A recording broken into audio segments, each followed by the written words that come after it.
Let's take a look at some of these individual objects now, and I'll talk about why they're here and what I plan to do with them. And I will do demonstrations. I'm going to do a demonstration video. I just got to get that set up first. First things first, I always work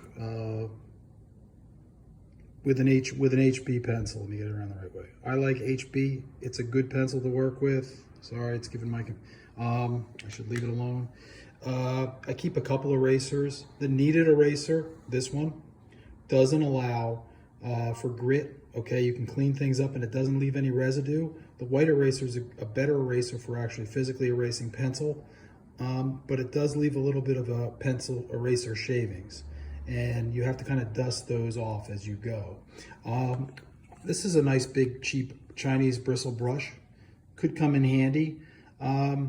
What you can get with this when you're using an ink is the bristles separate, allowing you to make lines with it. And it gives you really a fast way to do what I would call like hatching or perpendicular lines using that brush. It takes a little practice to get used to it. This is a soft bristle brush. It's called a flat. I might wet my paper with this. I might deliver ink. It's a little more pricey. This one might cost you $1 in the dollar store. This one's more of a $10 to $15 brush. There are different surfaces to brushes. This brush is soft. It's soft to the finger, it's soft to the touch, it's smooth. Be aware of that. The bristles tend to stick together when you wet them, and it will allow for smooth washes. This brush, on the other hand, is a bristle brush. It's more coarse. It'll give you a different looking mark, all right? And by different looking mark, I mean it'll be a little more scratchy. This is another bristle brush, really cheap and inexpensive brush. It's a little bit wider, than the last one. I wouldn't use this for anything but ink at this point. I don't find it a very effective brush for anything else. Sometimes old toothbrushes can be interesting to make a mark with too. I know it may sound gross, but I, clean it, bleach it, and you can use it. It might make for a very interesting application. Here are your bamboo quills. They come with double sides, so one's a skinnier line than the other. They're, about $1 or so a piece. You can get them at the school right now if you want them. I have a couple out here. This is a metal tip quill. Better tool in general for getting really fine lines. You just put your ink in and then draw with it. You hold it sideways like this. This would be the side that would be getting the, this is the side that faces, this side faces up. So you want it at a curve, so you can put the ink in there and kind of drag this way. You don't want to go this way because you can drip that way. It'll fall out. Hey, Bic, it's ink, it's legal. It's oil-based, so it might do something a little bit different.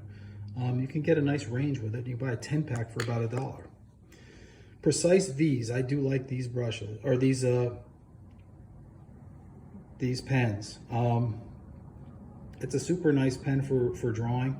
You can work quickly, it gives you a good spread on it, and they come in different widths.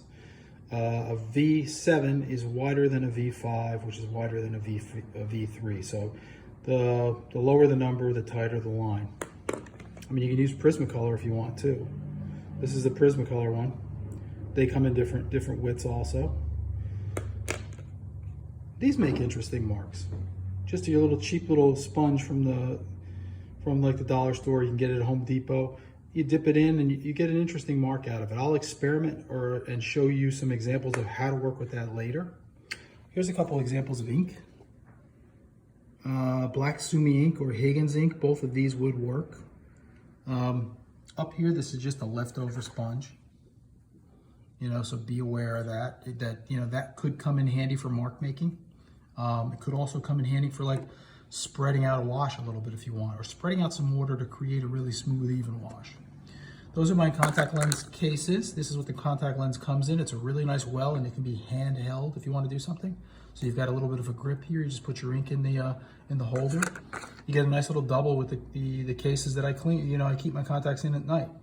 So they give you a new one every time you buy more solution. I keep these. They're really quite handy.